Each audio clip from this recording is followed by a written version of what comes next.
కన్ను తీయేశారు. ఒక కంటి చూపు పోయింది. ఇంకా వాళ్ళని ఆదర్శంగా తీసుకోవాలి. ఇంకా మన నియోజకవర్గం వచ్చేలాగా కొల్లు రవణనే మనకు ఆదర్శం. ఎంత ఇబ్బంది పెట్టారు. అడుగడుగున ఎట్టొకట్ట కట్టేయాలి, ఆపాలి స్పీడ్ అని ఆలోచన. కానీ మన ఆగల, తగ్గేదే లేదని నినాదంతో ముందరికెళ్ళాం. అది తెలుగుదేశం పార్టీ గొప్పతనం. కానీ కష్టకాలాలు మనం మర్చిపోకూడదని. అధికారంలో ఉన్నా ప్రతిపక్షంలో ఉన్నట్టే మనం ఆలోచించాలి. మనందరం ఒక పెద్ద కుటుంబం. సమస్యలు మనకు ఉంటాయి. ప్రభుత్వం 10 నిర్ణయాలు తీసుకుంటే 3 తప్పు అవుతాయి. చెప్పండి, చర్చిద్దాం. ఎమ్మెల్యేగా రవి అన్న ఉన్నాడు. ఏకంగా ఇక్కడ పార్లమెంట్ పార్టీ అధ్యక్షుడిగా కొనకల నారాయణ గారు ఉన్నారు. పార్టీ అబ్జర్వర్ ఉన్నారు. ఇంకా జోనల్ కోఆర్డినేటర్ రాజు గారు ఉన్నారు. పల్లా శ్రీనన్ ఉన్నాడు. నేను ఉన్నా. మనం ఆడుకోవాలి, చర్చించుకోవాలి. మనం ఏదైతే తప్పు జరుగుతుందని భావిస్తామో అది తీర్చిదిద్దే వరకు మనం పార్టీ లోపల పోరాడాలి.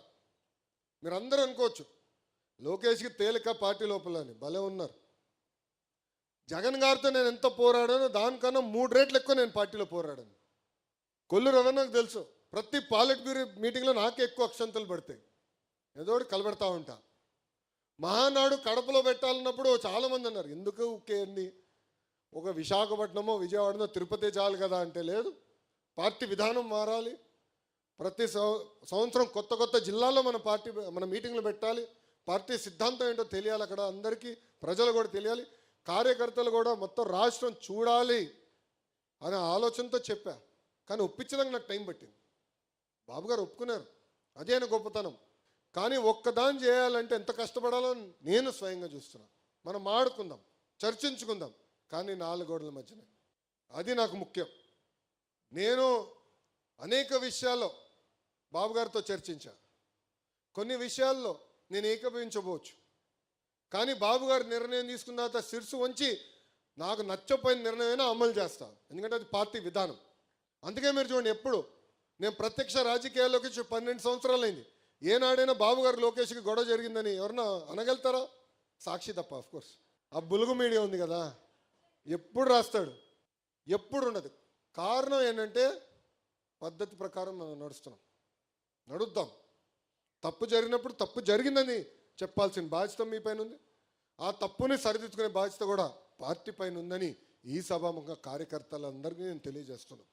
మీరందరూ డోర్ టు డోర్ తిరిగారు.